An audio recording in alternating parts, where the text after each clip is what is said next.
Good morning बच्चों। मैं Anju, assistant professor political science, government college Manglana. आज के वीडियो में हम डिस्कस करेंगे अमेरिका के राष्ट्रपति की शक्तियों के बारे में। हमने अमेरिका के राष्ट्रपति का चुनाव लास्ट वीडियो में देख लिया था। अब इसकी शक्तियों के बारे में चर्चा करते हैं।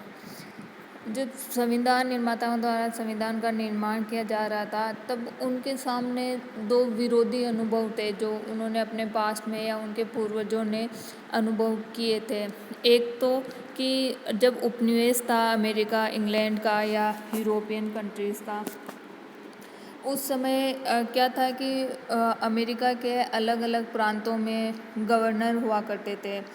तो वो गवर्नर इतने शक्तिशाली थे कि वहाँ पे जनता की स्वतंत्रता, जनता में समानता, स्वतंत्रता नष्ट हो चुकी थी और वो एक तरीके से अधिनायकवादी शासन या सर्वाधिकारवादी शासन चलाया करते थे। उन्हीं लोगों का दूसरा अनुभव ये था कि उन्होंने परिसंघ में निर्भर कार्यपालिका भी देख ली थी। उपनिवेश टाइम में गवर्नर के रूप में उन्होंने शक्तिशाली शासक का अनुभव किया था और उन्होंने परिसंघ के टाइम में एक निर्भर कार्यपालिका के दुष्परिणाम भी वो देख चुके थे। इसलिए वो अमेरिका की कार्यपालिका में ऐसा संतुलन स्थापित करना चाह रहे थे कि वो परिसंघ की तरह कमज़ोर भी नहीं हो और न ही वो उपनिवेशों के टाइम में गवर्नरों की तरह इतनी शक्तिशाली हो कि लोगों की सामान्य स्वतंत्रता ही ख़त्म हो जाए। इसलिए एक बैलेंस के रूप में वो अमेरिका की कार्यपालिका को शक्तियाँ देना चाह रहे थे। तो हम इस वीडियो में उन्हीं शक्तियों का डिस्कस करेंगे कि अमेरिका के संविधान निर्माताओं ने अमेरिका की कार्यपालिका को यानी राष्ट्रपति को कौन कौन सी शक्तियाँ दी है। इसमें हम सबसे पहले डिस्कस करते हैं कार्यपालिका की शक्तियों के बारे में।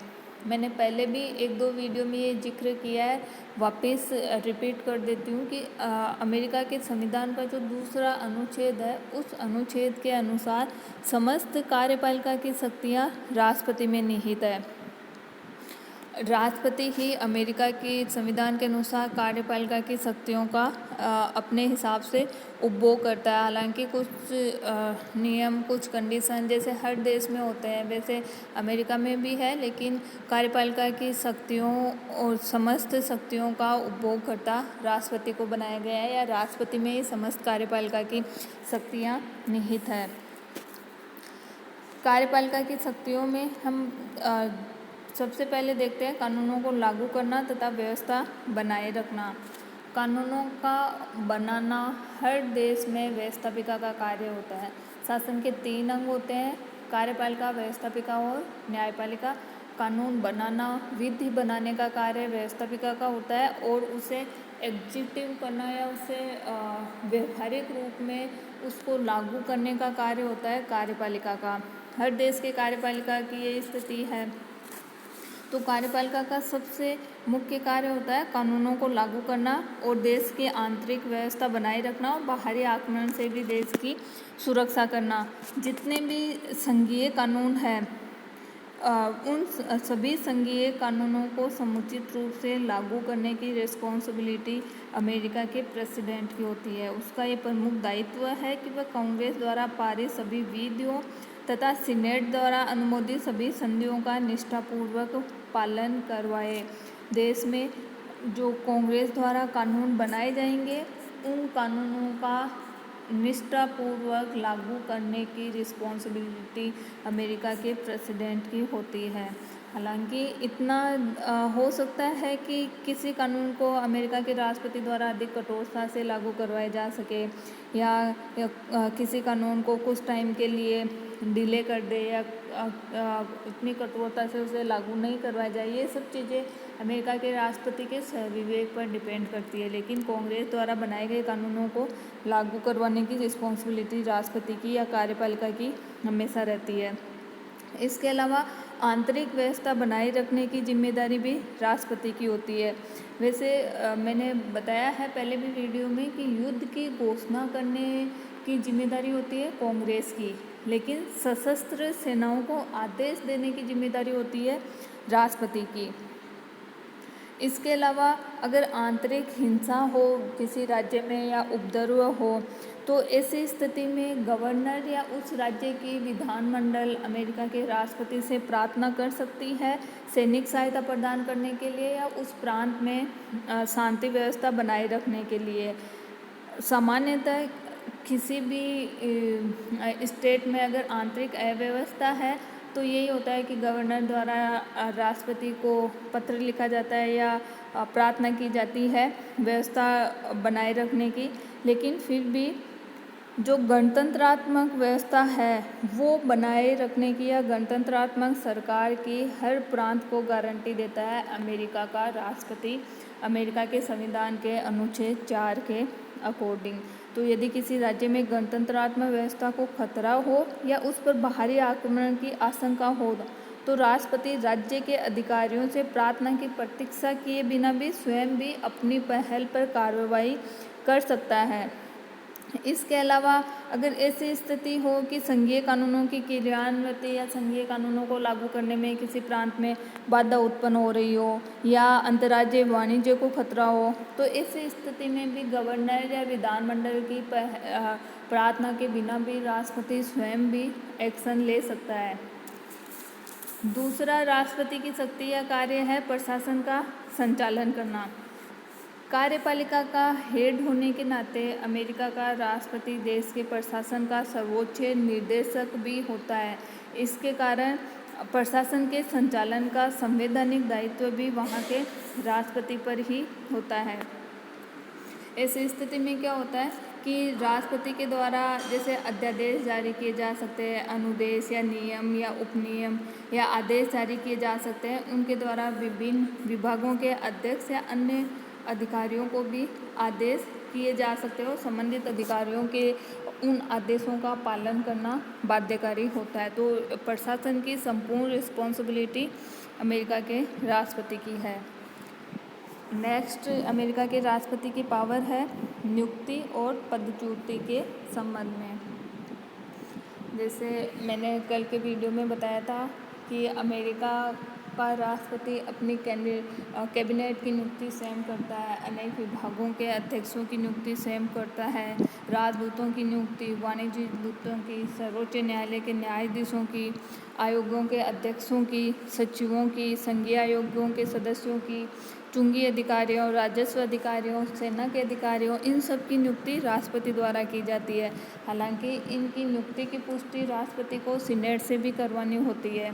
लेकिन कुछ नियुक्तियां ऐसी होती है जिनकी पुष्टि सीनेट से करवानी होती है क्योंकि वो उच्च पद है। सीनेट से परामर्श के बाद ही या सीनेट की सहमति से ही नियुक्तियां की जाती है।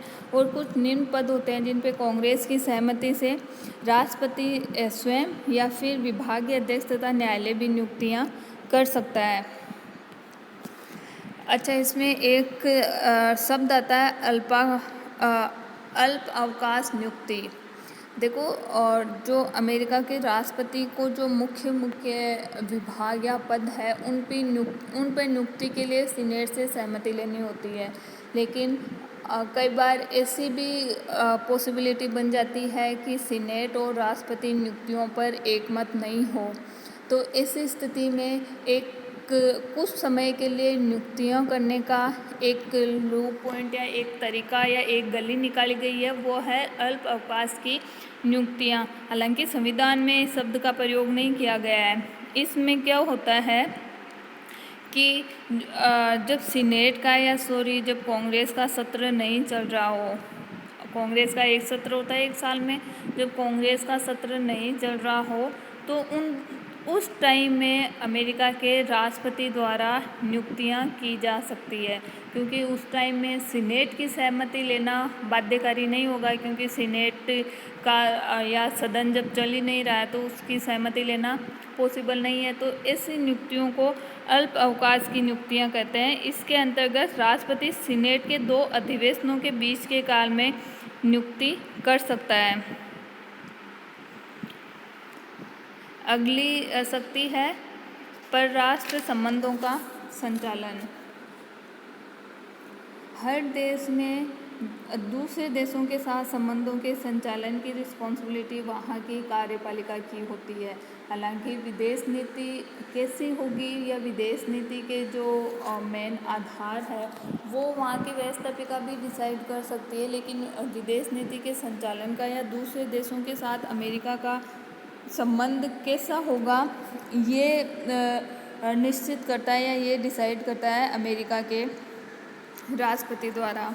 अब विदेश नीति का संचालन या परराष्ट्र संबंधों के संचालन के लिए अमेरिका के राष्ट्रपति के द्वारा कई कार्य किए जाते हैं, जो जनरली हर कार्यपालिका करती है। पहला है राजदूतों या प्रतिनिधियों की नियुक्ति। अलग अलग देशों में अमेरिका की तरफ से राष्ट्रपति द्वारा राजदूतों की नियुक्ति की जाती है। नियुक्ति कर और फिर परराष्ट्र संबंधों के संचालन में महत्वपूर्ण रूप से इन राजदूतों की क्योंकि भूमिका भी रहती है। इसके अलावा एक जैसे राजदूतों की अगर नियुक्ति अमेरिका के राष्ट्रपति करता है तो उसकी सहमति सीनेट से लेनी होती है या उसकी पुष्टि सीनेट से करवानी होती है। लेकिन एक जो अमेरिका का राष्ट्रपति है वो एक विशेष अभिकर्ता की भी नियुक्ति कर सकता है। उस अभिकर्ता की नियुक्ति की पुष्टि अमेरिका की सीनेट से नहीं करवानी पड़ती और ये अभिकर्ता राष्ट्रपति का इतना क्लोज व्यक्ति हो सकता है कि जो विदेश नीति के संचालन में या परराष्ट्र संबंध में इस अभिकर्ता की महत्वपूर्ण भूमिका हो सकती है। अगर आपने शीतयुद्ध के टाइम को कभी पढ़ा हो, थोड़ा बहुत उसके बारे में जानते हो, तो आपको पता होगा कि निक्सन के टाइम में हेनरी किसिंजर का क्या रोल था। और हेनरी किसिंजर एक अभिकर्ता ही था निक्सन का, एक विशेष या मैं ये कहूँ कि पर्सनल अभिकर्ता था। दूसरी है विदेश नीति का प्रवक्ता।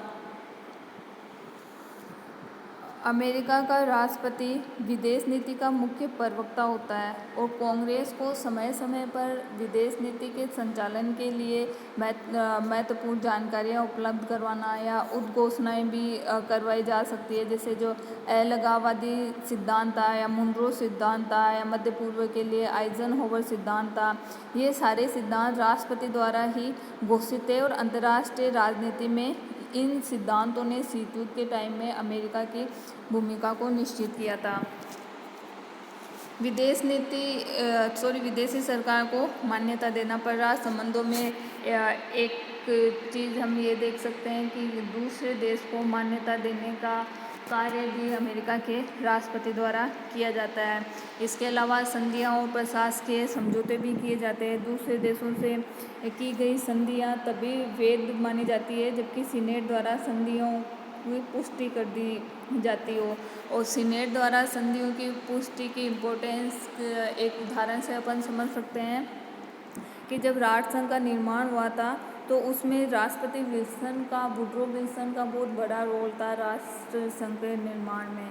लेकिन अमेरिका की सीनेट ने जो वर्साई की संधि की गई थी, जो आधार मान सकते हैं जिसको राष्ट्रसंघ के निर्माण में, उस वर्साई की संधि की पुष्टि नहीं की थी। इसलिए अमेरिका कभी भी राष्ट्रसंघ का सदस्य नहीं बन पाया था और अंत में राष्ट्रसंघ को फेल होना पड़ा था। इसका एक तोड़ निकाला जा सकता है प्रशासकीय समझौतों के माध्यम से।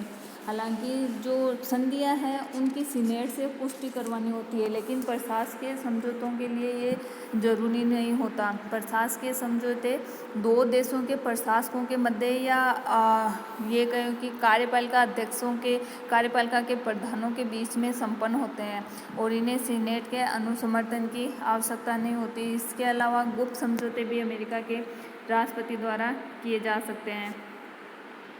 अगला कार्य है समाधान का अधिकार, क्षमा करने का अधिकार।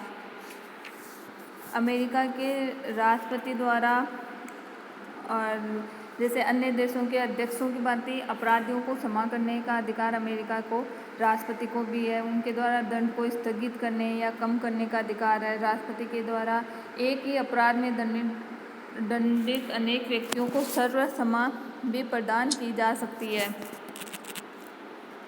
राष्ट्रपति द्वारा सबको एक साथ क्षमा भी किया जा सकता है, लेकिन इस पर दो प्रतिबंध है। पहला तो ये कि राज्यों की विधि के विरुद्ध किए गए अपराधों में दंडित व्यक्तियों को क्षमा करने का अधिकार राष्ट्रपति को प्राप्त नहीं है। वो केवल संघीय विधि के अकॉर्डिंग अगर किसी को दंड दिया गया है तो उसी को क्षमा कर सकता है। जैसे मैंने पहले भी बताया था कि अमेरिका विशेषताओं में मैंने चर्चा की थी कि अमेरिका में राज्यों का अलग संविधान हो सकता है, तो जो राज्य की विधि के विरुद्ध अगर किसी को दंडित किया गया है तो उसको क्षमा राष्ट्रपति नहीं कर सकता। दूसरा, अगर महाभियोग के तहत कांग्रेस ने किसी व्यक्ति को या किसी अधिकारी को दंडित किया है तो उसको भी क्षमा अमेरिका का राष्ट्रपति नहीं कर सकता। अगला कार्य है विदेशों में अमेरिकी नागरिकों का संरक्षण करना। अमेरिका के नागरिकों को दूसरे देश में संरक्षण की रिस्पॉन्सिबिलिटी भी राष्ट्रपति की होती है। विदेश यात्रा करने वाले या प्रवासी अमेरिकी नागरिक जो दूसरे देशों में जाके काम करते हैं, व्यापार करते हैं या जो देश के प्रतिनिधि होते हैं, उन सब की रक्षा की गारंटी अमेरिका के राष्ट्रपति की है। अगली है सशस्त्र बलों का प्रधान सेनापति। संविधान के अनुसार राष्ट्रपति सशस्त्र बलों का सर्वोच्च सेनापति होता है और संविधान ने ये रिस्पॉन्सिबिलिटी राष्ट्रपति को इसलिए दी है क्योंकि राष्ट्र की प्रतिरक्षा का उत्तरदायित्व राष्ट्रपति का है और इस उत्तरदायित्व को पूरा करने के लिए उसे ये स्थिति प्रदान की गई है कि वो तीनों सेनाओं का या तीनों सशस्त्र बलों का सर्वोच्च सेनापति होता है। संविधान के अनुसार युद्ध की घोषणा करने की शक्ति कांग्रेस को प्राप्त है, लेकिन सशस्त्र बलों को आदेश देना और युद्ध का संचालन करने की शक्ति राष्ट्रपति के पास है। और इसका उदाहरण हम कई बार देख चुके हैं शीत युद्ध के टाइम में कि जब कांग्रेस के बिना ही कांग्रेस ने युद्ध की घोषणा नहीं की, लेकिन राष्ट्रपति के आदेश द्वारा युद्ध की सी स्थिति उत्पन्न हो गई थी। जैसे राष्ट्रपति के आदेश द्वारा जो कोरिया युद्ध था 1950 में, तो उसमें राष्ट्रपति या अमेरिका के राष्ट्रपति के आदेश के द्वारा ही कोरिया युद्ध में अमेरिका शामिल हो गया था। इसी तरह वियतनाम पे बमबारी का आदेश भी राष्ट्रपति ने दिया था। तो कई बार ऐसी सिचुएशंस आ जाती है कि राष्ट्रपति को कांग्रेस से परमिशन लेने का या कांग्रेस इतना वक्त नहीं होता और ऐसी सिचुएशन में राष्ट्रपति को अपने स्वविवेक से भी आदेश देना पड़ता है। जैसे क्यूबा संकट के टाइम में अपन देख चुके हैं, वियतनाम युद्ध के बारे में देख चुके, वियतनाम युद्ध के संबंध में देख सकते हैं, खाड़ी युद्ध के संबंध में देख सकते हैं। शीत युद्ध के टाइम में ऐसे कई मौके आए थे और शीत युद्ध के बाद भी ऐसी कंडीशंस आती रही है कि जिसमें राष्ट्रपति ने अपने स्वविवेक से निर्णय लिया हो। उम्मीद है मुझे राष्ट्रपति की कार्यपालिका शक्ति आपको समझ में आई होगी और इसमें ज़्यादा डीपली समझने जैसा कुछ नहीं है। जैसे हर देश की कार्यपालिका जिन कार्यों का संचालन करती है सामान्य तौर पर, वो ही कार्य अमेरिका के राष्ट्रपति द्वारा भी किए जाते हैं। धन्यवाद।